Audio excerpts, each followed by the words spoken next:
Ata, tumutubo. Anong word sa dictionary ang hindi tama? Merong isang hindi tama na word. Ay, para tayo mag-content. Mag-ikalak pala din. Ano yun? Hindi, lahat na sila. Ano mo yung word na yun? Uncorrect. Ang word sa dictionary, Tama. Incorrect. Sabi mo, uncorrect. So, incorrect. O di mali nga. Tama yung sagot ko kasi mali pa rin ako. Kasi yun hinahanap natin yung mali. Ganun lang na question. Oh, sige. Oh. Like, vlog. Sige, yung logic na lang. Sige. Kung ikaw, ay wala na dito. Legit spell ah. Oh, kung ikaw binigyan ni Maria ng 10 apples, binigyan ka naman ni Peter ng 10 banana. Binigyan ka ni Marilu ng 20 banana. That's 30. Ano pa nga ng pare mo? At binigyan ka na naman ni Jocelyn ng 5 atis. Ano ang sasabihin mo?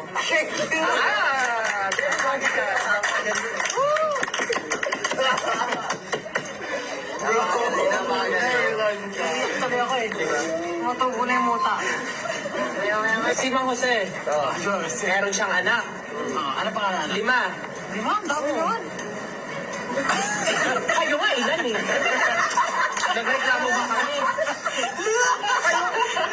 Kayo nga sa pamilya natin, ilan kayo magkakapatid? May narinig ka ba sa amin? Sabi ka naman ang dami, hindi naman namin inapi si Tita Grace. Sabi ka naman ang dami, kakayo nga eh, ilan eh.